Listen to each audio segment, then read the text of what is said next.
Welcome to Prabhavas kitchen. Friends, இன்றைக்கி ரொம்ப டேஸ்டியான கீரை வடை செய்ய போகிறோம். இது வெளியில் மொறு மொறுனும் உள்ளுக்குள்ளே சாஃப்டாகவும் இருக்கும். இது எல்லாருக்கும் பிடிக்கக்கூடிய ஒரு ஈவினிங் ஸ்நாக்ஸு. இதுக்கு ஃபஸ்ட்டு ஒரு பாத்திரத்தில் 1 கப் அளவுக்கு உளுந்தம்பருப்பு எடுத்துக்கலாம்.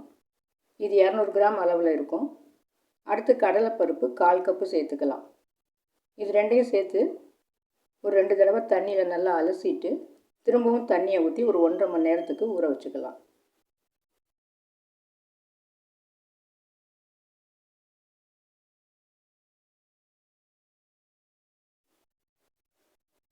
இப்போ 1.5 மணி நேரம் ஆயிடுச்சு. பருப்பு நல்லா ஊறி இருக்கு. இதை மிக்சி கப்பில் போட்டு 1-2 அரைச்சி எடுத்துக்கலாம். இது சின்ன கப்பாக இருக்கிறதுனால ஒரு 2-3 தடவையாக போட்டு அரைச்சி எடுத்துக்கலாம்.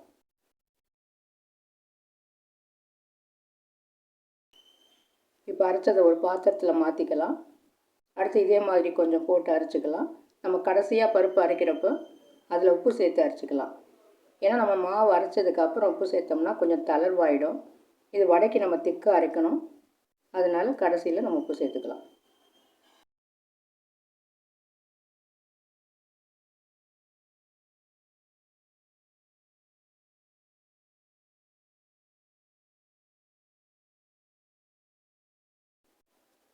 இப்போ எல்லா பருப்பையும் மிக்சி கப்பில் போட்டுட்டு கல்லுப்பு 1 ஸ்பூன் அளவில் சேர்த்துக்கலாம்.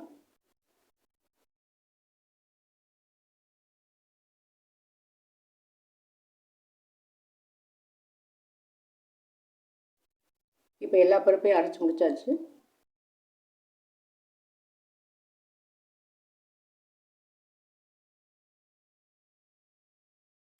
இதில் 1 டீஸ்பூன் சீரகம் சேர்த்துட்டு சின்ன துண்டு இஞ்சி தோல் சீவிட்டு இந்த மாதிரி துருவிட்டு சேர்த்துக்கலாம்.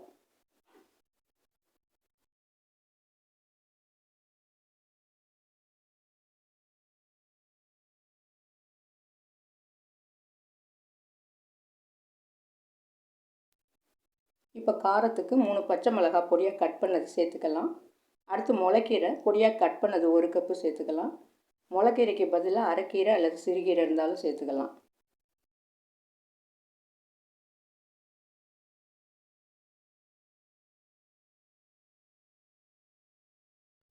இப்போ இது எல்லாத்தையும் நல்லா பிசைஞ்சு விட்டுட்டு கொஞ்சம் பெருங்காய பொடியும் சேர்த்துக்கலாம். இப்போ திரும்பவும் எல்லாத்தையும் சேர்த்து நல்லா பிசைஞ்சுக்கலாம். இப்போ வடை மாவு ரெடி ஆகிடுச்சு. நம்ம இருப்பு சட்டியில் எண்ணெயை ஊற்றி ஸ்டவ்வில் வச்சிடலாம்.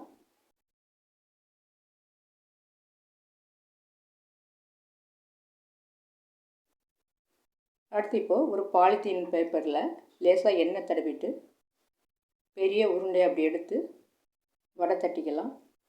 இது உளுந்த வடை கடலைப்பருப்பு வடை மாதிரி மொத்தமாக இல்லாமல் கொஞ்சம் மெல்லிசாக இருக்கணும். அடுத்து வடையை நல்லா பெருசாக தட்டிக்கலாம். இப்போ தட்டிட்டு நடுப்புற ஓட்டை ஒன்று போட்டுட்டு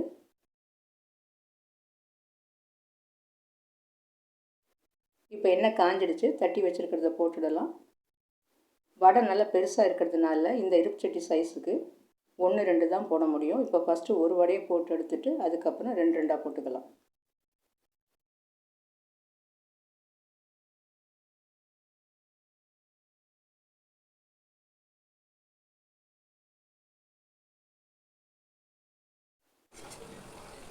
ஒரு பக்கம் நல்லா வெந்ததும் திருப்பி விட்டுக்கலாம். இந்த வடை 2 பக்கமும் நல்லா கிறிஸ்பியாக ஆகணும். நல்லா கலரும் மாதிரி கிறிஸ்பி ஆனதுக்கப்புறம் தான் எடுக்கணும்.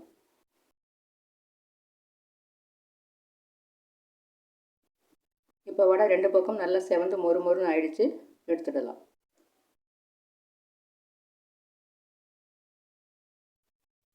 அடுத்து இப்போ ஏற்கனவே தட்டி வச்சுருக்கிறத போட்டுக்கலாம். இந்த வடை கொஞ்சம் வெந்ததும் அடுத்து இன்னொன்று போட்டுடலாம்.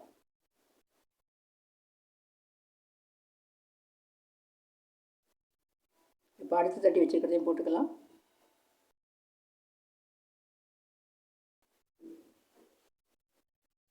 இப்போ 2 வடையும் நல்லா வெந்துடுச்சு. இதையும் எடுத்துடலாம்.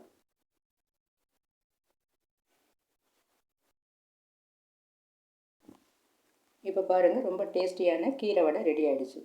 இது வெளியில் பாருங்கள் எப்படி கிறிஸ்பியாக இருக்குதுன்னு. உள்ளுக்குள்ளே சாஃப்டாகவும் வெளியில் கிறிஸ்பியாகவும் இருக்குது. வடை நல்லா சூடாக இருக்குது. சூப்பரான கீரை வடை ரெடி ஆகிடுச்சு. இந்த டிஷ்ஷு பிடிச்சிருந்ததுன்னா லைக் பண்ணுங்கள், ஷேர் பண்ணுங்கள், மறக்காமல் சப்ஸ்கிரைப் பண்ணுங்கள்.